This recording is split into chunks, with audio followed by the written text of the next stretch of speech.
Hello students, मैं हूं सी आशीष KD and अपने आ चुके हैं बिजनेस साइकिल्स के सेकंड और आखिरी लेक्चर पे। इसी के साथ आपका 50% ऑफ द सिलेबस कंप्लीट हो चुका होगा इकोनॉमिक्स का, this being the fifth chapter. अपने सब कुछ जो है वो ऑर्डर में किए हैं, तो आई एम श्योर हर एक बच्चे को क्लियर रहेगा। चलिए शुरू से शुरू करते हैं बातचीत को। इधर ध्यान दीजिएगा क्लास। आज हम लोग क्या पढ़ने वाले हैं? Causes of business cycle. Business cycle आपको याद होगा, up turns and down turns थे। इकोनॉमी का अच्छा टाइम, बुरा टाइम, अच्छा टाइम, बुरा टाइम, और ये चलते रहेगा। ये किसी को नहीं पता कि अच्छा टाइम कितने समय तक रहेगा, बुरा टाइम कितने समय तक रहेगा, किसी को नहीं पता। Same with business cycle. ये तो था पार्ट वन का रिकैप। पार्ट वन का रिकैप। अब अगर मैं आपको लेकर चलूं पार्ट टू के अंदर, सुनते चलिएगा, जस्ट अ मोमेंट एवरीवन। हाँ जी, तो अब अगर आप पार्ट टू के अंदर चलेंगे मेरे साथ, सबसे पहले कॉजेज ऑफ बिजनेस साइकिल। दो तरीके से ये कॉजेज बटे हुए हैं क्लास। एक इंटरनल कॉजेज और एक एक्सटर्नल कॉजेज। इंटरनल कॉजेज मतलब कुछ ऐसी चीजें जो इकोनॉमी के अंदर हुई जिससे वो फ्लक्चुएशंस नजर आए। एक्सटर्नल कॉजेज मतलब कुछ ऐसी चीजें जो सिर्फ हमारी इकोनॉमी में नहीं हुई, किसी और इकोनॉमी में वो हुई, जिसका खामियाजा या जिसका फायदा हमारी इकोनॉमी को भी हुआ। खामियाजा मतलब नुकसान, फायदा मतलब ऑब्वियसली बेनिफिट्स। ठीक है, तो चलिए शुरू करते हैं। यहां पर आप लोग ध्यान दीजिए, इंटरनल कॉजेज और एक्सटर्नल कॉजेज। इधर पे सबसे पहले इंपॉर्टेंट है, आप शुरू हो उससे पहले ही मैं बता दे रहा हूं, हर एक कॉज को मैं एक्सप्लेन करूंगा, क्योंकि आप लोग एक एमसीक्यू एग्जाम के लिए प्रिपेयर कर रहे हो। आपको कोई भी एक्सप्लेन द कॉजेस तो बोलने नहीं वाला, पर यहाँ इकोनॉमिस्ट का नाम आने वाला है कि इस इकोनॉमिस्ट के हिसाब से ये कॉज है बिजनेस साइकिल का, इस इकोनॉमिस्ट के हिसाब से ये कॉज है बिजनेस साइकिल का। तो name of economist is important here. ठीक है, सुनते चलना। अभी आ जाइए, इंटरनल कॉजेस। क्योंकि क्यों होता है बिजनेस साइकिल, मतलब बूम, अपस्विंग या डिप्रेशन, रिसेशन, ये सब क्यों आते हैं? इसका पहला इंटरनल कॉज का नाम है अफेक्टिव डिमांड। ये बात केन्स ने कही थी। केन्स का, JM Keynes, John Maynard Keynes, जो मैक्रो इकोनॉमिक्स का फाउंडर भी माना जाता है, जॉन मेनार्ड केन्स ने पता है क्या बोला था? कि ये तो हमारी कंट्री में डिमांड अगर बढ़ जाए, हमारी कंट्री में या हमारी इकोनॉमी में, तो हम लोग बोलते हैं अपस्विंग आ गया। अपस्विंग आ गया मतलब प्रोस्पेरिटी फेज चालू हो गया। और हमारी कंट्री में डिमांड कम हो जाए तो डाउनटर्न आ गया, या रिसेशन या डिप्रेशन आ गया। तो केन्स का कहना है कि ये जो भी अच्छा समय और बुरा समय होता है, वो कंट्री में डिमांड की वजह से होता है, इकोनॉमी में आई शुड से डिमांड की वजह से होता है। आइए मैं पढ़ाता हूं आपको, इधर देखिए। According to Keynes, fluctuation in economic activities are due to fluctuation in aggregate effective demand. Yes or no? Fluctuations in economic activities are due to fluctuations in aggregate effective demand. आगे, effective demand refers to willingness and ability of consumers to purchase goods at different prices. पता है? In a free market where maximization of profits is the aim, Keynes का नाम मत भूलिएगा, Keynes के हिसाब से effective demand एक फैक्टर था। ठीक है, a higher level of aggregate demand will induce businessmen to produce more। वही जो मैंने बोला, अगर इकोनॉमी में डिमांड ज्यादा रहेगा तो बिजनेसमैन भी ज्यादा प्रोड्यूस करेंगे, प्रॉफिट ज्यादा होंगे, ज्यादा लोगों को नौकरियां मिलेंगी। ये देखो, as a result there will be more output, income and employment. ज्यादा आउटपुट, इनकम और एम्प्लॉयमेंट होगा। पर अगर aggregate demand outstrips aggregate supply, अगर एग्रीगेट डिमांड एग्रीगेट सप्लाई से ज्यादा हो जाता है, इट कॉजेज इन्फ्लेशन। और अगर एग्रीगेट डिमांड बहुत कम है, सप्लाई तो 1000 यूनिट्स का है, डिमांड खाली 30 यूनिट का है, रिसेशन पे इकोनॉमी एंटर कर जाता है। Right? Understood sir, understood sir. The difference between exports and imports is the net foreign demand for goods and services. This is the component of aggregate demand in the economy. आने वाले chapters में आप लोग पढ़ेंगे भी कि aggregate demand के 4 components होते हैं: कंजम्पशन, इन्वेस्टमेंट एक्सपेंडिचर, गवर्नमेंट और नेट एक्सपोर्ट्स। तो आज जो हम लोगों ने पढ़ा, उसमें सबसे पहला पॉइंट क्या पढ़ा? Fluctuation in affective demand. ये इंटरनल कॉज है जो जॉन मेनार्ड केन्स ने बोला।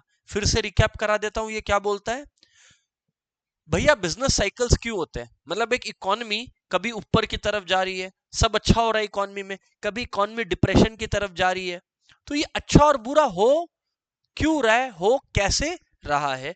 इसका जवाब था पहला, fluctuation in effective demand, fluctuation in affective demand.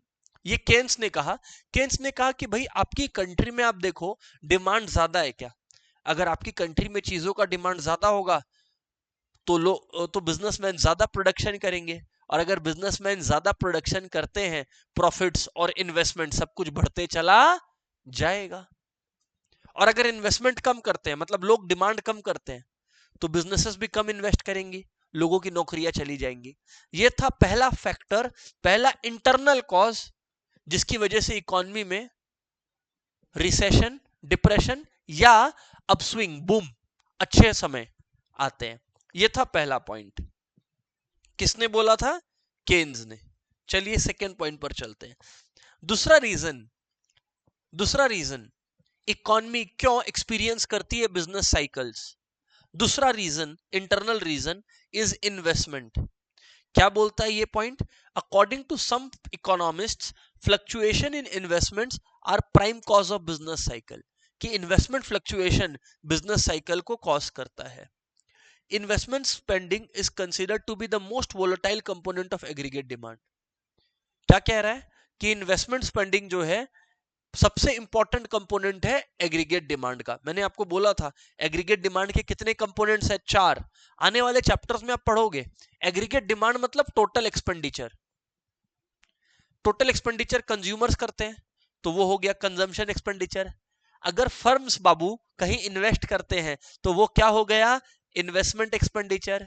अगर गवर्नमेंट कहीं खर्च करती है वो क्या हो गया? Government expenditure. और एक्स माइनस एम होता है net exports, X minus M होता है नेट एक्सपोर्ट्स। अंडरस्टूड है जी? Investments fluctuate quite often because of change in profit expectation of entrepreneurs. Entrepreneurs का प्रॉफिट का एक्सपेक्टेशन भी बदल जाता है, जिसकी वजह से इन्वेस्टमेंट फ्लक्चुएट करता है। समझ आ गया? कभी इन्वेस्टर्स एक्सपेक्ट करते हैं कि इस इकोनॉमी में अब और माल नहीं बिकेगा तो वो इन्वेस्टमेंट कम कर दिए। कोई एक्सपेक्ट करता है नहीं अभी तो और बेच सकते हैं तो वो और इन्वेस्टमेंट करेगा। ये देखो, न्यू इन्वेंशंस में cause entrepreneurs to increase investment in projects which are cost efficient और मोर प्रॉफिट। और इन्वेस्टमेंट में rise when the rate of interest is low in the economy, when the rate of interest is low in the economy. जब rate of interest कम है तब investment बढ़ेगा। क्यों? नहीं समझे? अगर रेट ऑफ इंटरेस्ट कम है तो लोन सस्ते हैं, अगर लोन सस्ते हैं तो आप लोन लोगे और बिजनेस करोगे, इन्वेस्ट करोगे इकोनॉमी में। Very important, what happens to investment when rate of interest is low? तो इन्वेस्टमेंट राइजेस। मतलब रेट ऑफ इंटरेस्ट और इन्वेस्टमेंट का इनवर्स रिलेशन है। रेट ऑफ इंटरेस्ट का इन्वेस्टमेंट के साथ कैसा रिलेशन है? इनवर्स रिलेशन है। इनवर्स रिलेशन है, एक बढ़ेगा तो दूसरा घटेगा, इनवर्स रिलेशन है। सर समझ आता है? बात समझ आता है sir? Increases in investment shifts the aggregate demand to right, leading to economic expansion. Decrease in investment has the opposite effect, कि आप इन्वेस्टमेंट बढ़ाते हो तो एग्रीगेट डिमांड बढ़ता है, आप इन्वेस्टमेंट घटाते हो तो एग्रीगेट डिमांड भी घटता है। खत्म हो गया कहानी, हो गया सेकेंड पॉइंट। थर्ड पॉइंट क्या आपका बताइए? Variations in government spending. Variation in government spending, simple point है, सिंपल पॉइंट है। अगर आप गवर्नमेंट स्पेंडिंग बढ़ाते हो, गवर्नमेंट अगर खर्चे करती है तो लोगों के हाथ में पैसा पहुंचता है, चीजों का डिमांड बढ़ता है तो इकोनॉमी ऊपर की तरफ जाती है। ये देखो, यही है fluctuation in government spending also affects aggregate economic activity. आपने यही तो पढ़ रहे हैं ना कि इकोनॉमी में अपटर्न यानी इकोनॉमी में बिजनेसेस का बेटर करना या डाउन टर्न बिजनेसेस का खराब करना किस चीज से लिंक्ड है? गवर्नमेंट की स्पेंडिंग से भी। Government spending during and after wars has destabilizing effects on the economy. ठीक है कि नहीं है? कि गवर्नमेंट कहां इन्वेस्ट कर रही है? अब अगर वॉर होने वाला है तो आप एक बात समझो, गवर्नमेंट क्या करेगी? गवर्नमेंट बाकी सब जगहों से पैसा निकाल लेगी और सिर्फ किस पे पैसा लगाएगी? इक्विपमेंट्स ऑफ वॉर पे। तो इकोनॉमी का स्टेबिलिटी खराब हुआ कि नहीं हुआ? हुआ ना खराब। Fourth point, macro economic policies. क्या है बोलिए? Macro economic policies. देखिए, जब भी मैक्रो इकोनॉमिक पॉलिसीज पूछे, आपको याद रखना है दो पॉलिसीज का बात हो रहा है। कौन सी दो पॉलिसीज का? Monetary policy and fiscal policy. अब मैं आपको एग्जांपल देता हूं फिस्कल पॉलिसी का। इन सब के बारे में बहुत डिटेल में आने वाले चैप्टरों में, इसलिए मैं अभी छोटे छोटे में बात करने में इंटरेस्टेड नहीं हूं। पर बात सुनिए, फिर सरकार बहुत जोर का टैक्स लगा देती है। फिस्कल पॉलिसी का एग्जांपल दे रहा हूं। गवर्नमेंट अगर हाई रेट ऑफ टैक्स लगा देती है, तो जो कंज्यूमर्स है मेरे और आपके जैसे, हमारा सामानों को खरीद ले पाने का क्षमता, परचेजिंग पावर बढ़ा कि कमा? कमा, क्योंकि हमारा ज्यादा टैक्स तो सरकार ले गई। तो हम लोगों का डिमांड बढ़ेगा कि घटेगा? घटेगा। ऐसी चीजों की वजह से तो डाउनटर्न या रिसेशन या डिप्रेशन आएगा। पर सरकार ने टैक्स कम कर दिया या टैक्स फ्री कर दिया कंट्री को, अब क्या होगा? डिमांड बढ़ेगा। यही लिखा है, macro economic policies also cause business cycles. Expansionary policies such as increase government spending and tax cuts are most common method of boosting aggregate demand. This result in booms, है ना? Similarly, softening of interest rates often motivated by political motives. Interest rate सस्ता कर दिया सरकार ने, leads to inflationary effect. क्यों? अगर interest rate सस्ता कर दिया तो लोन सस्ता कर दिया। लोन सस्ता हो गया तो हर कंज्यूमर घर खरीदने का सपना देखेगा। अरे हर कोई तो सपना देखेगा, हर कोई फिर लोन लेगा। बोलेगा 2-3% ब्याज है, क्या पड़ता, लोन ले ले, कोई दिक्कत नहीं है। 100 रुपया लेंगे, 102 ही तो चुकाना है, कर ले, रिस्क ले ले। Anti inflationary measures such as reduction in government spending, increases in taxes and interest rate cause a downward pressure on demand. वहीं सरकार को अगर डिमांड कम करना है तो टैक्स रेट बढ़ा देती है, लोन्स को महंगा कर देती है। तो ये सारी चीजों का इफेक्ट डिमांड पर होता है, और अगर डिमांड पे इफेक्ट हुआ तो पूरी इकोनॉमी पे इफेक्ट होगा। चलो बढ़िया है। और अब आएगा अगेन एक इकोनॉमिस्ट का नाम, मनी सप्लाई। इकोनॉमिस्ट है हॉट्रे। तो मनी सप्लाई को एक रीजन किसने बताया? हॉट्रे ने। बिजनेस साइकिल के पीछे का एक रीजन कौन क्या है? Money supply. किसने बोला? हॉट्रे। अभी तक दो ही नाम अपने को याद हुए आज के क्लास में, aggregate demand Keynes, John Maynard Keynes, और हॉट्रे मनी सप्लाई। याद रखिए, आप लोग भूल रहे हैं शायद, आप लोग शायद भूल रहे हैं कि हम लोग एमसीक्यू पेपर पढ़ रहे हैं, ठीक है? तो इधर देखिए, according to Hawtrey, trade cycle is a purely monetary phenomena. Trade cycle is a purely monetary phenomena. Unplanned changes in the supply of money may cause business fluctuation in an economy. Unplanned changes in the supply of money may cause business fluctuation in an economy. An increase in supply of money, अगर आप money supply बढ़ाओ, अगर आप money supply बढ़ाओ, क्या होगा? आप ज्यादा मनी डाल दिए इकोनॉमी में, मनी आप जब ज्यादा डाल दिए तो एग्रीगेट डिमांड क्या होगा? कमेगा कि बढ़ेगा? बढ़ेगा. Causes expansion in aggregate demand and in economic activity. देखो यही लिखा है ना, अगर मनी सप्लाई बढ़ गया, मनी सप्लाई बढ़ गया तो ज्यादा लोगों के हाथ में पैसा आ गया, ज्यादा लोगों के हाथ में पैसा आ गया तो फिर क्या होगा? डिमांड बढ़ेगा, इकोनॉमी ऊपर की तरफ जाएगी. या मनी सप्लाई कम कर दिया तो इकोनॉमी नीचे की तरफ जाएगी.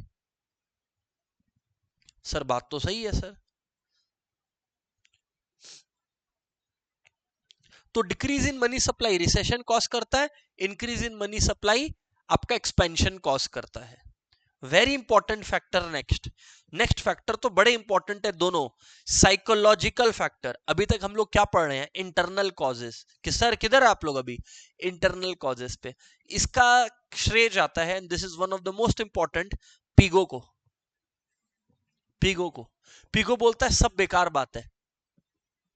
ये खाली इस बात पर है कि उस समय जो बिजनेस कम्युनिटी है और जो इन्वेस्टर्स की कम्युनिटी है, उनके मन में ऑप्टिमिज्म चल रहा है कि पेसिमिज्म चल रहा है. ऑप्टिमिज्म मतलब वो लोग मार्केट्स को लेकर पॉजिटिव है, या पेसिमिज्म मतलब वो लोग मार्केट्स को लेकर नेगेटिव है. अब समझो ये कैसे काम करेगा, मैं आपको समझाता हूं। सब अच्छा चल रहा है, सब अच्छा चल रहा है, एग्जाम्पल सुनो, सब अच्छा चल रहा है। इन्वेस्टर ने एक बात सोचा, इन्वेस्टर ने सोचा कि अब इंडिया के मार्केट में कुछ नहीं बचा। ऐसे ही सोच लिया कुछ इन्वेस्टरों ने, इन्वेस्टमेंट कम करना पड़ेगा, मजा नहीं आ रहा अब इंडिया के मार्केट पे। ऐसा आपस में इन्वेस्टरों ने बात करा, टॉप के इन्वेस्टर्स कनेक्टेड रहते हैं, उन्होंने इन्वेस्टमेंट कम किया। अब जब एक ने कम किया, बड़ा इन्वेस्टर है भाई, बाकी इन्वेस्टर सुनेंगे कि वो पागल थोड़ी है, कुछ सोच के ही कम किया होगा, वो लोग भी कम कर देते हैं। अब सब लोग कम कर दिए तो इकोनॉमी में सच में रिसेशन आ गया, और फिर क्या बोलेंगे, देख बोला था ना रिसेशन आएगा। जबकि रिसेशन उनके एक्शन की वजह से आया है। पेसिमिज्म ये बोल रहा है पिगो, ये मैं नहीं कह रहा, पिगो कह रहा है। और वहीं पर एक इन्वेस्टर को लगा कि इकोनॉमी बढ़िया करेगी, इसमें पैसा डालते हैं, या बिजनेसेस बढ़िया करेंगे, इंडियन इकोनॉमी में पैसा डालते हैं। एक बड़े इन्वेस्टर ने पैसा डाला, उसका आवाज सुना, और भी इन्वेस्टर्स हैं, अडानी ने डाला पैसा, अंबानी भी सुना, अंबानी भी पैसा भर के डाल दिया, टाटा भी पैसा डाल दिया, बिरला भी इन्वेस्ट कर दिया, महिंद्रा भी इन्वेस्ट कर दिया। इतने लोगों ने इन्वेस्ट कर दिया कि इकोनॉमी में पैसा सर्कुलेट हो गया, बहुत लोगों को काम मिल गया, चीजों का डिमांड बढ़ गया, इकोनॉमी में एक्सपेंशन हो गया, और इन्वेस्टर्स खुश की देख बोले थे ना। जबकि उनका थॉट इस एक्शन को क्रिएट किया है।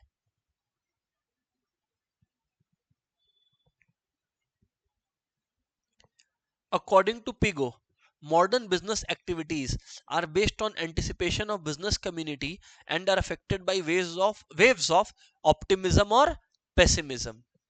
ठीक है, business fluctuations are the outcome of this psychological state of mind of businessmen.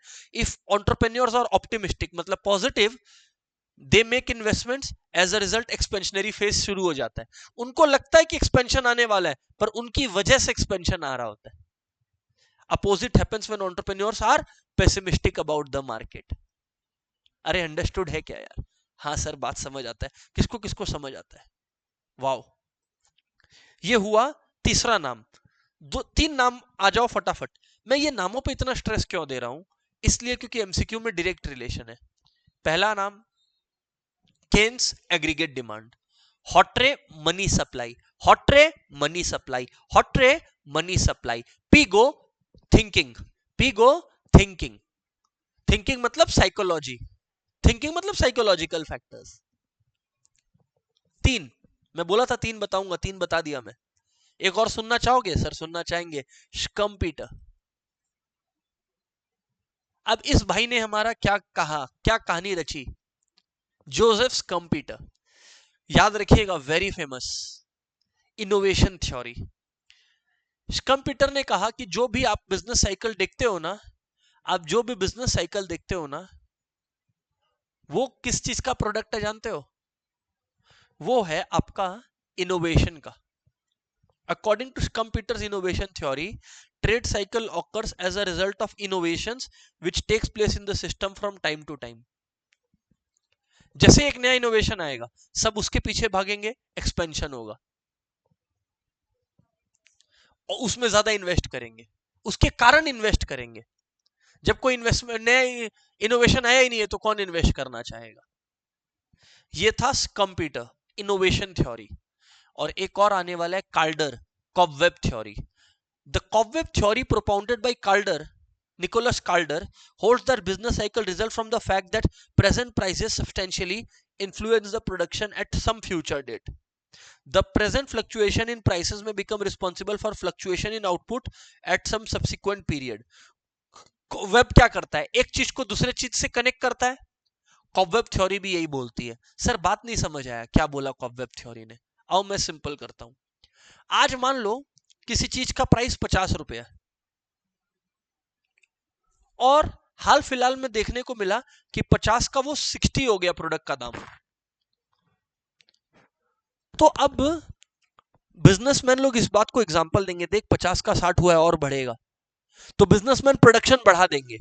तो आज का प्राइस बढ़ा, इस वजह से बिजनेसमैन ने प्रोडक्शन बढ़ाया इस लालच में कि और बढ़ेगा प्राइसेस, और आज प्राइस गिर गया तो बिजनेसमैन बोलेगा ओहो मार्केट मंदा चल रहा है, देखो प्राइसेस भी गिरने लग रहा है, मार्केट ठीक नहीं है। वो लोग क्या करेंगे, वो लोग अपना प्रोडक्शन कम कर देंगे कि यार दाम गिर रहा है। आज का प्राइस चेंज फ्यूचर के आउटपुट को चेंज कर दिया कि नहीं कर दिया। यही है काल्डर का कहना, निकोलस काल्डर का कॉबवेब थ्योरी। तो जो 4-5 नामें हमें याद हुई हैं एक बार दोहरा लेते हैं।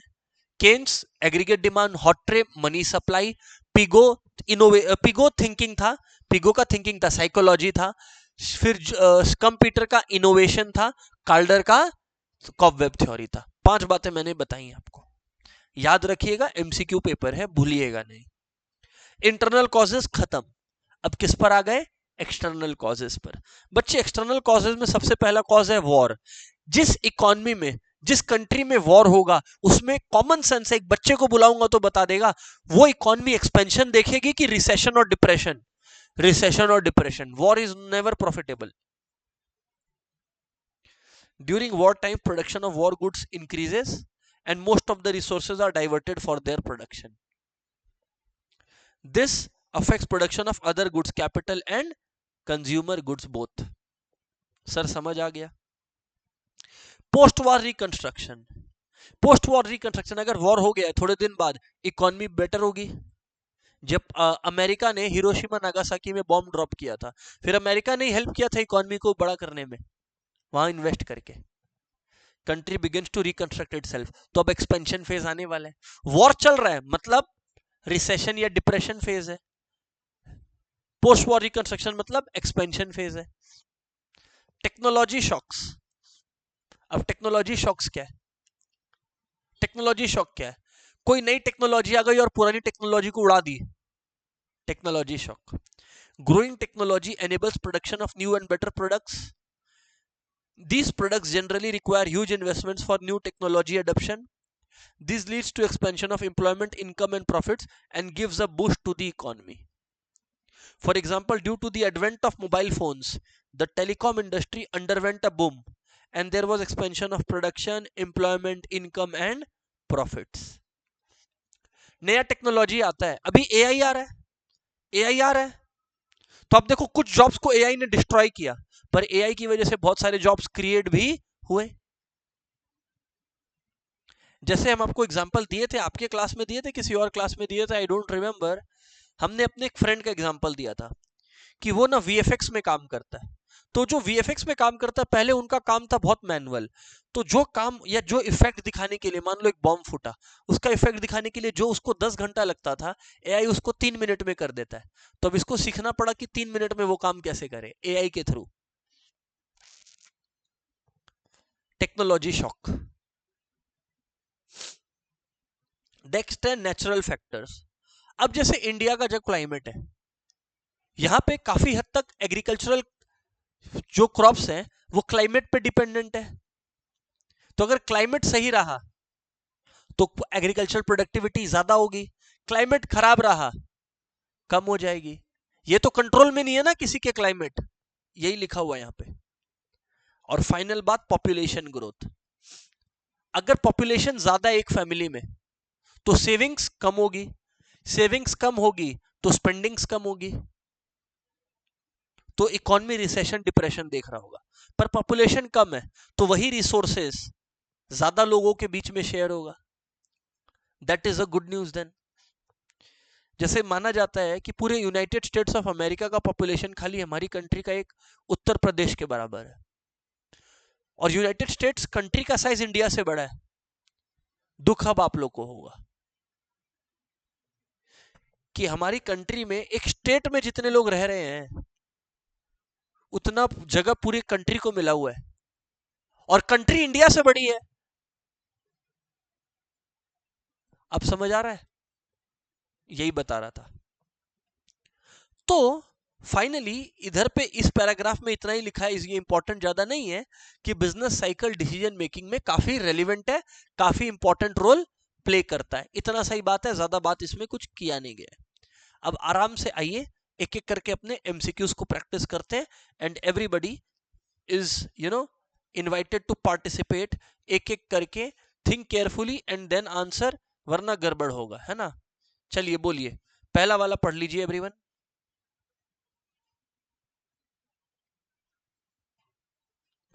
The term business cycle refers to, अब इधर सुनो, the term business cycle refers to, अब एकदम आराम से समझने का कोशिश करिए एक बात को।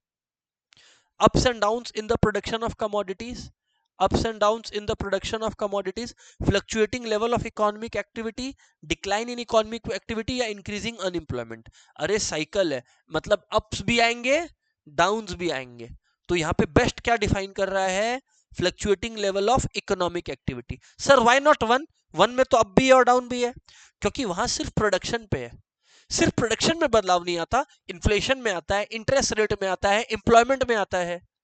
यहाँ पे इकोनॉमिक एक्टिविटी लिखा है, और फ्लक्चुएशन, फ्लक्चुएशन मतलब बोथ अप एंड डाउन, और इकोनॉमिक एक्टिविटी में प्रोडक्शन, डिस्ट्रीब्यूशन, कंजम्पशन सब आ गया, तो ज्यादा होलिस्टिक जो होगा वो मेरा आंसर होगा ना यार। कम ऑन, क्या बात करते हो आप? आराम से, कोई जल्दी नहीं है। 1B is clear. चलो सेकंड वाले पे चलते हैं।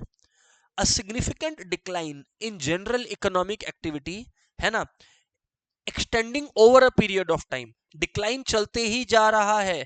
कौन सा फेज हो गया ये? Contraction phase. क्या हो गया? ये बात सच है कि इसको रिसेशन भी बोला जाता है, पर फेज वर्ड यूज हुआ है, मे बी इसलिए अपने कॉन्ट्रैक्शन फेज मार्क करेंगे, पर हाँ कॉन्ट्रैक्शन और रिसेशन एक ही बात है। अगर फेज वर्ड लिखा है तो बेटर ये है, कायदे से इंस्टीट्यूट को तो दोनों में नंबर देना चाहिए, बट वो फेज वर्ड में देखा इसलिए मैं बोला, पर लॉजिकली स्पीकिंग अगर बी हो या सी हो दोनों ऑप्शन है तो दोनों पे नंबर बनता है स्टूडेंट का, ठीक है। डिक्लाइन, देखो अगर इकोनॉमिक एक्टिविटी यानी प्रोडक्शन, एम्प्लॉयमेंट, इन्वेस्टमेंट बढ़ रहा है तो उसे एक्सपेंशन फेज कहा जाता है, पर अगर ये सब घट रहा है तो उन्हें कॉन्ट्रैक्शन फेज कहा जाता है। चलिए आगे बढ़ते हैं। Trough of a business cycle, जब इकोनॉमी बाबू अपने लोएस्ट पॉइंट को हिट करती है, डिप्रेशन बोलते हैं उसको, इसी डिप्रेशन का दूसरा नाम ट्रफ भी है। When dash hit its lowest point, inflation, money supply या aggregate economic activity? Aggregate economic activity, जब इकोनॉमी में हर तरीके से, जब इकोनॉमी में हर तरीके से आप अपने लोएस्ट पॉइंट पर हैं, जब इकोनॉमी में आप हर तरीके से अपने लोएस्ट पॉइंट पर हैं, तब आप ये आंसर लिखते हैं। The lowest point in the business cycle is referred to as the, lowest point in the business cycle is referred to as the, अभी बताया, 2 मिनट भी नहीं हुआ बताए, ट्रफ। करेक्ट है, ट्रफ है। The lowest point in the business cycle is referred to as trough, ठीक है। चलिए, अ लीडिंग इंडिकेटर, याद है कितने तरीके के इंडिकेटर्स है? 3। क्या आप लोगों ने वो भी देखा था क्या कि मैंने जो आप लोगों को पढ़ाया था क्लास में उसी से रिलेटेड मैंने एक शॉर्ट वीडियो भी डाला था, right? Did you see the comparison? Yes, 3 थे, लीडिंग, लैगिंग और कोइंसिडेंट इंडिकेटर, ठीक है। लीडिंग मतलब जो इकोनॉमी के बदलाव के पहले ही रंग दिखाना शुरू कर दे, बादल आना बारिश के पहले, है ना। A variable that tends to move along, अगर अलोंग है तो वो कौन सा इंडिकेटर है? कोइंसिडेंट है। Advance of aggregate economic activity, ये है लीडिंग इंडिकेटर। लीडिंग इंडिकेटर मतलब इकोनॉमी में बदलाव आना बाद में शुरू हुआ, इसमें बिहेवियर चेंज इसमें पहले देखने मिल गया, बिहेवियरल चेंजेस इसी में पहले देखने मिल गया, तो a variable that tends to move in advance of the aggregate economic activity, ठीक है, ठीक है। Again, sixth one is very easy. A variable that tends to move later than aggregate economic activity. Economy में कुछ बदलाव हुआ उसके बाद, जैसे प्रॉफिट्स या लॉसेस रिपोर्ट करना बिजनेसेस का, बाद में होता है, इकोनॉमी में वो बदलाव हो जाने के बाद, that's a lagging variable. Leading है एडवांस, कोइंसिडेंट है साथ साथ, लैगिंग है बाद बाद, लैगिंग है बाद बाद। Industries that are extremely sensitive to business cycles are, जहां पे पैसा ज्यादा लगेगा, durable capital goods and durable goods. क्या हम लोगों ने पढ़ा है ये? अब आप लोगों को समझ आ रहा है क्यों इकोनॉमिक्स में मैं एक बात बोलता हूं, रीड फ्रॉम आईसीआई बुक। इससे ज्यादा डेप्थ और इससे ज्यादा डिटेलिंग हो ही नहीं सकता है। Capital goods and durable goods sector, okay. अच्छा, अब एग्रीगेट डिमांड का फॉर्मूला क्या है? C plus I plus G plus X minus M. Yes, अब बोल रहा है गवर्नमेंट स्पेंडिंग कम हुआ, तो गवर्नमेंट स्पेंडिंग कम हुआ तो एग्रीगेट डिमांड भी क्या होगा? कम। अगर एग्रीगेट डिमांड कम होता है, जब भी डिमांड कम होता है लेफ्टवर्ड शिफ्ट, बढ़ता है तब rightward shift, shift to the left. कम हुआ तो लेफ्टवर्ड, बढ़ गया तो राइटवर्ड। कोई दिक्कत वाली बात ही नहीं है यहां पर, है तो पूछिए। नहीं। Which of the following does not occur during an expansion? इनमें से कौन सा एक्सपेंशन में नहीं होता? एक्सपेंशन मतलब अच्छा समय। Consumers purchase tend to increase, हाँ एक्सपेंशन में बढ़ता है, ये होता है, ये होता है। अच्छा टाइम है तो कंज्यूमर्स खरीदेंगे, नौकरियां मिलेंगी, एकदम ठीक है, प्रॉफिट्स बढ़ेगा, ये भी होता है। तो answer is none of the above. अपने दिमाग का ये डिफॉल्ट सेटिंग हटाइए कि नन ऑफ द अबव तो कोई आंसर होता ही नहीं है और कभी पॉसिबल ही नहीं है। सर ऐसा बात नहीं है। चलिए which of the following best describes a typical business cycle? एक टिपिकल बिजनेस साइकिल इनमें से क्या बेस्ट डिस्क्राइब करेगा? कि इकोनॉमी में पहले एक्सपेंशन होगा, एक्सपेंशन के बाद कॉन्ट्रैक्शन होगा। Economic expansion are followed by economic contractions, expansion are followed by contractions. क्या चीज? हाँ बिल्कुल बिल्कुल बिल्कुल। ये स्टैगफ्लेशन क्या होता है? One of our students have asked. अभी एक बार ये कवर करता हूं, उसके बाद बताता हूं। स्टैगफ्लेशन में दो चीजें एक साथ होती हैं, स्टैगफ्लेशन में दो चीजें एक साथ होती है, वो मैं आपको अभी बताऊंगा। पहले ये कवर करिए, है ना। Economic followed by economic contraction, ये तो ठीक है ना। हाँ सर। ड्यूरिंग रिसेशन, अगर रिसेशन का समय है तो अनएम्प्लॉयमेंट रेट और आउटपुट पे क्या असर पड़ता है? सोच के बताइए सब कोई। पहले एक बार देख लीजिए, एक बार देख लीजिए, कोई हड़बड़ी नहीं है, कोई हड़बड़ी नहीं है।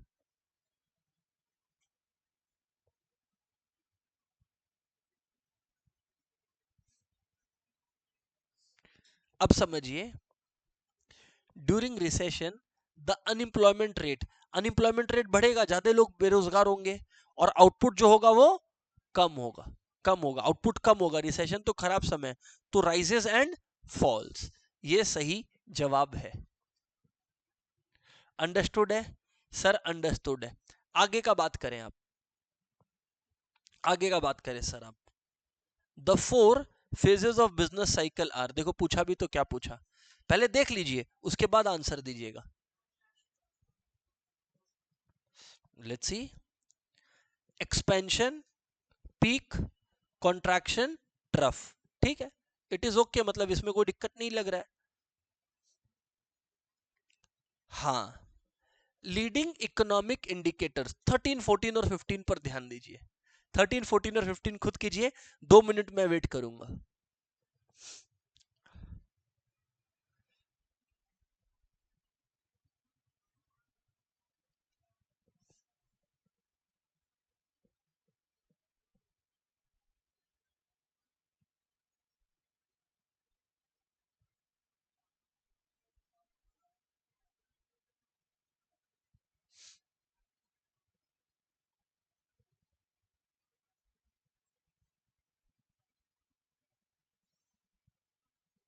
बात करूं? चलिए, लीडिंग इकोनॉमिक इंडिकेटर्स पता है एडवांस में चेंज होगा। Are used to forecast probable shifts in the economy, are used to forecast economic fluctuations, are indicators of stock market prices, are indicators of profit probable recession and depression. Are used to forecast economic fluctuations, ये ज्यादा सही लग रहा है। क्या आप लोग भी यही किए क्या? चलो बढ़िया बात है सर। 14th पे चलते हैं, let's see. When aggregate economic activity is declining, तो आप लोग बोल सकते हो कि इकोनॉमी कॉन्ट्रैक्शन, कॉन्ट्रैक्शन फेस कर रहा है, या इकोनॉमी जो है रिसेशन फेस कर रहा है? कॉन्ट्रैक्शन, बराबर बात है। Peak and trough, peak and trough क्या बताया हूं क्या, फर्स्ट क्लास में बताया हूं क्या, इनको क्या बोलते हैं, टर्निंग पॉइंट्स, क्योंकि इधर से इकोनॉमी का सिचुएशन बदल रहा है ना। The most probable, the most probable outcome of an increase in money supply is, हाँ बहुत अच्छा क्वेश्चन है ये वाला, वन ऑफ द बेस्ट। एक मिनट वेट कर रहा हूं, पहले पढ़ लीजिए फिर बताऊंगा।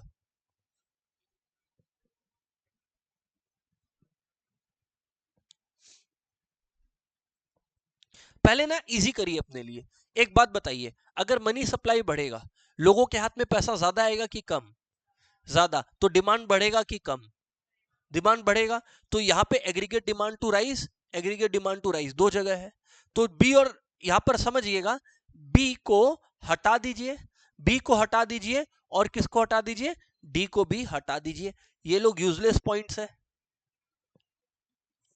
समझ आ गया। अब एक चीज समझिए, इन्वेस्टमेंट स्पेंडिंग टू राइज यहां भी है, इन्वेस्टमेंट स्पेंडिंग टू राइज यहां भी है, तो कोई कंपैरिजन ही नहीं। अब रुको, अगर मनी सप्लाई बढ़ेगा तो एक बात बताओ, मनी और अगर अवेलेबल है तो इंटरेस्ट रेट बढ़ा होगा कि घटा होगा, घटा होगा, मनी ज्यादा अवेलेबल है मतलब इंटरेस्ट रेट घटेगा, समझ में आया, तभी तो लोग ज्यादा इन्वेस्ट कर रहे हैं। सी, बिजनेस साइकिल की कैरेक्टरिस्टिक्स है, और मैंने बोला है हर बार इंस्टीट्यूट बिजनेस साइकिल की कैरेक्टरिस्टिक से क्वेश्चन देता ही देता है, ऑप्शनल नहीं है, देगा ही देगा। So let's see everyone, which of the following is not a characteristic of business cycle, कौन सा बिजनेस साइकिल का एक फीचर नहीं है। Have serious consequences on wellbeing of society, yes. Occur periodically, not the same regularity, ये भी ठीक है। Have uniform characteristics and causes, गलत, मतलब यहां तो बोलना चाह रहा है कि जो है बिजनेस साइकिल हमेशा सेम कारणों से होता है, भाई बिजनेस साइकिल का कोई कारण फिक्स, बहुत कॉम्प्लेक्स फेनोमेन है। आगे, economic recession shares all this characteristics, मतलब रिसेशन यानी बुरे टाइम में सब होगा एक्सेप्ट क्या नहीं होगा, इन्वेस्टमेंट कम होगा, एम्प्लॉयमेंट कम होगा, हाँ, income of ways and interest earners भी कम होगा, जिससे डिमांड कम होगा, हाँ ठीक है, इन्वेस्टर का कॉन्फिडेंस पूरा हिल चुका है और न्यू इन्वेस्टमेंट नहीं होगा, ये भी सही है। Increase in price of inputs due to increase demand, अरे जब इन्वेस्टर इन्वेस्ट ही नहीं कर रहा है तो इनपुट्स को खरीद कौन रहा है भाई, ये कैसा जादूगरी है, क्या हम समझा पा रहे हैं कि ऐसा तो नहीं हो रहा, नहीं, चलो ठीक है। Different phases of a business cycle do not have same length and severity, मैं मानता हूं। ए देखो क्या पागलपन है, एक्सपेंशन फेज हमेशा 10 साल से ज्यादा चलेगा, ऐसा कभी भी पढ़ाया मैं आपको, नहीं।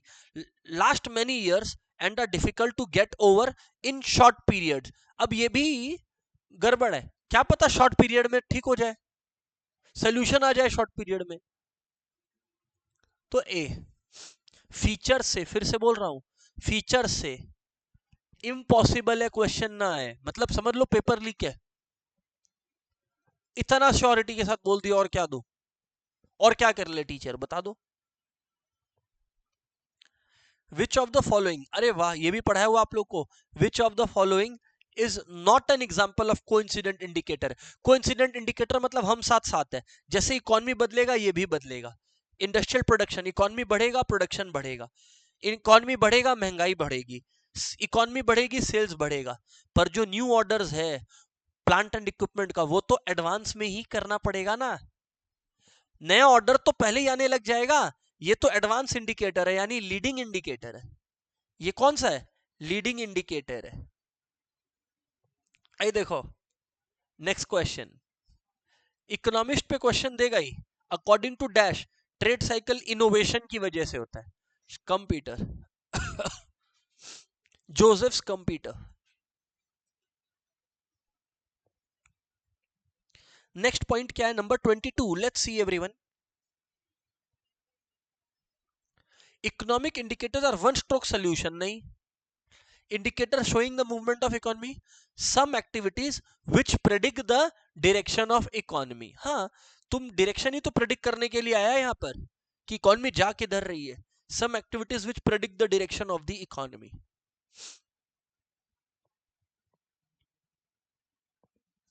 विच economic indicator is required to predict the turning point of business cycle. अगर आपको टर्निंग पॉइंट प्रेडिक्ट करना है, क्या करना है, प्रेडिक्ट करना है, आपको पता है प्रेडिक्ट करने के लिए तीनों ही यूज होते हैं। अगर प्रेडिक्ट वर्ड दे दे, जैसे अभी पढ़ा था, इकोनॉमिक इंडिकेटर सबका सब प्रेडिक्ट करने के काम आता है। तो लीडिंग इंडिकेटर मत बोलिएगा, प्रेडिक्शन तीनों ही करते हैं। आई नो मन में आंसर लीडिंग आया होगा, पर वो एडवांस में एडवांस वर्ड बोले तभी आप करिए। यहां पे बोल रहा है predict the turning points of business cycle, कि उस समय क्या हुआ था, इस समय क्या हुआ था।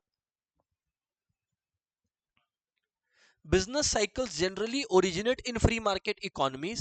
What is a free market economy? आपको पता है फ्री तीन तरीके की इकोनॉमी होती है, मैंने चैप्टर 1 में पढ़ाया था, कैपिटलिस्ट, सोशलिस्ट, मिक्स्ड। कैपिटलिस्ट को फ्री मार्केट बोलते हैं, जहां main resources are not controlled by the government, they are controlled by the private sector. Private sector मतलब firms. Economy where private firms control major assets.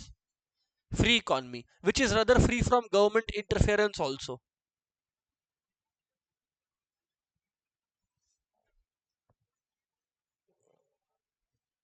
Twenty-fifth बात,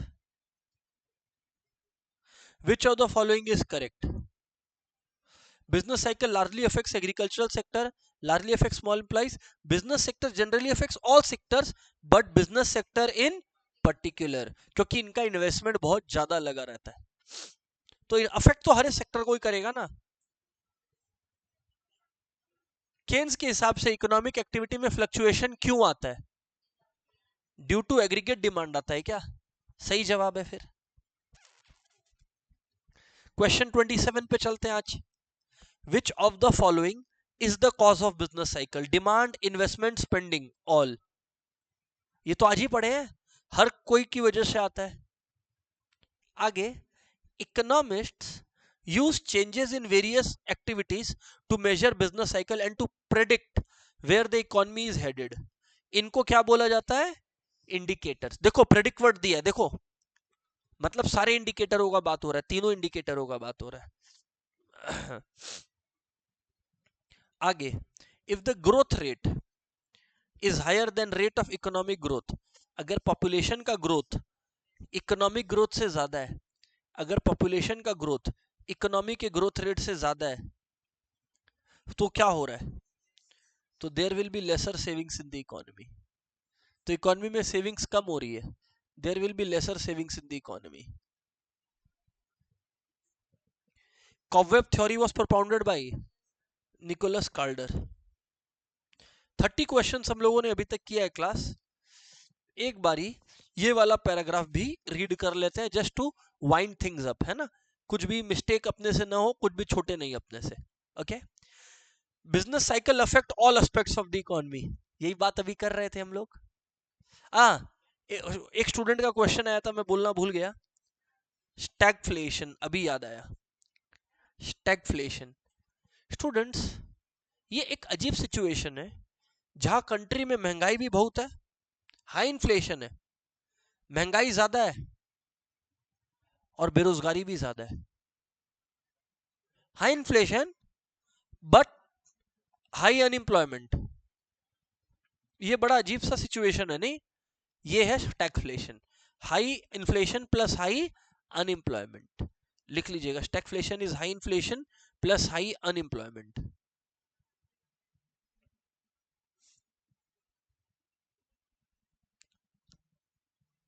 Understanding the business cycle is important for all types of business as they affect the demand for their products and in turn their profits, which ultimately determines whether a business is successful or not. जो बताता है कि एक business successful है या नहीं है, ठीक है। Knowledge regarding business cycles and their inherent characteristics is important for a businessman to frame appropriate policy. Appropriate policy बनाने के लिए business cycle का knowledge जरूरी है। Example, period of prosperity opens up new and superior opportunities for investment, employment and production and thereby promotes business. ये देखो, period of prosperity opens up new and superior opportunities for investment, employment and production and thereby promotes business. In contrast, period of recession or depression reduces business opportunities and profits. समझ आया? A profit-making firm has to consider the nature of economic environment while making business decision, especially those related to forward planning. आगे, business cycle have tremendous influence on business decisions. The stage of business cycle is crucial while making managerial decisions regarding expansion or downsizing. Businesses have to advantageously respond to the needs to alter production level relevant to demand. ठीक है? Different phases of the cycle require fluctuating level of input use, labor input. आप ज्यादा production करेंगे, आपको ज्यादा input चाहिए. कम production करेंगे, कम input चाहिए. Business managers need to work effectively to arrive at sound strategic decision in complex time across the whole business cycle, managing through all these phases. ठीक है? ये बहुत इंपॉर्टेंट है, वेरी इंपॉर्टेंट, एमसीक्यू के लिए very important. लिख लो MCQ. Businesses whose fortunes are closely linked to rate of economic growth, कि economy बढ़ेगा तो ही वो बिजनेस का ग्रोथ होगा, उनको बोलते हैं cyclical businesses. Are referred to as cyclical businesses. So which of them is cyclical businesses? अगर ये पढ़ा हुआ ही नहीं है तो कैसे बताओगे? Businesses whose fortunes are linked to rate of economic growth. These include fashion retailers, electrical goods, house builders. अरे अगर लोगों का अर्निंग्स बढ़ रहा है तभी तो घर खरीदेंगे, तभी तो घर पे एसी लगाएंगे, रेस्टोरेंट का तभी तो सेल बढ़ेगा. घर नहीं चल रहा, लोग रेस्टोरेंट जाएंगे. Advertising, overseas tour operators, construction and other infrastructure firms. आ गया साइक्लिकल बिजनेसेस का एग्जांपल, तो now you know. During a boom, such businesses see a strong demand for their product, obviously. But during a slump recession का ही एक नाम है. Slump recession का ही एक नाम है जी. They usually suffer a sharp drop in demand. सबसे पहले ये सभी को तो छोड़ेंगे आप. ये सबको मतलब किसको? रेस्टोरेंट जाना, हाउस, घर खरीदने का प्लान, ये सब छोड़ देंगे आप. Overcoming the effects of downturn and recession is one of the major challenges of sustaining a business in the long term. The phase of the business cycle is important for a new business to decide on entry into the market. Surviving a sluggish मतलब slow business cycle requires businesses to plan and set policies with respect to product, price and promotion. कि businesses को तीन चीजें decide करनी है: product, price and promotion.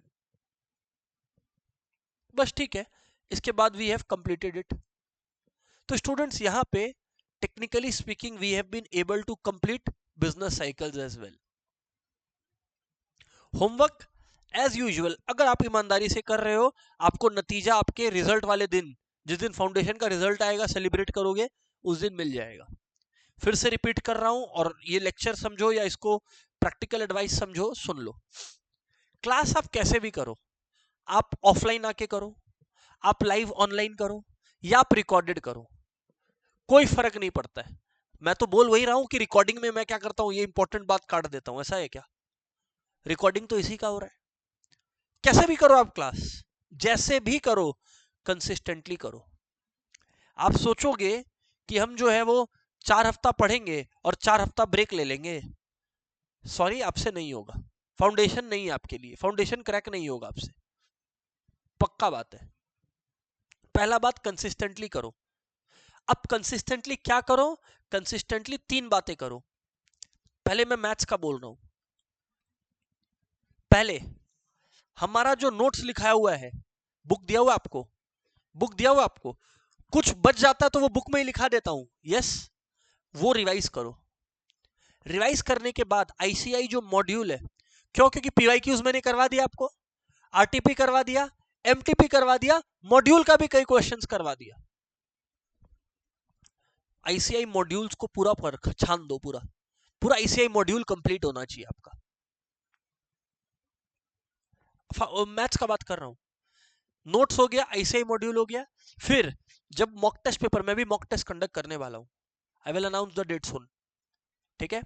तो जो mock test होगा उसमें पार्टिसिपेट करिए. आईसीआई भी मॉक टेस्ट कंडक्ट करती है, कुछ 50-100 रुपए लेती है. जाकर दीजिए, ऑनलाइन मत दीजिएगा। एग्जाम आप कैसे देंगे? ऑनलाइन की जाके। जिस एनवायरनमेंट में है उसी को रेप्लिकेट करिए और लोग दिखेंगे, एक नर्वसनेस आएगा। आने दीजिए, अच्छा है। दे तो है mock test paper, institute 2 conduct करता है। हाँ, दोनों में शामिल होइए, दोनों में शामिल होइए। तो मैंने क्या बोला? Consistency in notes, in ICI module, in MTPs, giving the mode. ये अगर मैं इको के ऊपर आऊं, जो कि हमारा आज का सब्जेक्ट है, जो अभी कंप्लीट कर रहे हैं हम लोग आज, बिजनेस साइकिल। सिंपल रूल, ज्यादा मुश्किल नहीं, सिंपल। Don't forget class. समझ गए? क्लास में सब समझ आता है, समझ आता है ना? Don't forget to read ICI module. ICI module 4 बार 5 बार रीड इतना कर लेना है कि जब तक कोई वर्ड दिख जाए तो आपको याद आ जाए आईसीआई मॉड्यूल के इस चैप्टर में ये वर्ड लिखा हुआ है, उतना बारीकी से। जैसे हमने पढ़ाया स्लंप, स्लंप मतलब रिसेशन होता है। सिक्लिकल बिजनेसेस क्या होता है? जो हाई ग्रोथ रेट के साथ लिंक्ड होते हैं। मतलब इतना clear cut focus, laser focus, वो एक बार में नहीं आएगा, शायद 4 बार 5 बार रीडिंग करे। ये कर लिए, मैं श्योर कर देता हूं मैथ्स और इकोनॉमिक्स में 70 से नीचे, 100 में से 70 के नीचे नहीं आएगा। पास फेल तो बहुत दूर रह जाएगा। पास फेल क्या होता है? 40 50, वही वाला झगड़ा। उससे तुम बहुत आगे बढ़ चुके होगे। सजेशन मैंने दे दिया है भैया आपको, एक्शन आपके हाथ में। That's it, good bye everyone for the day.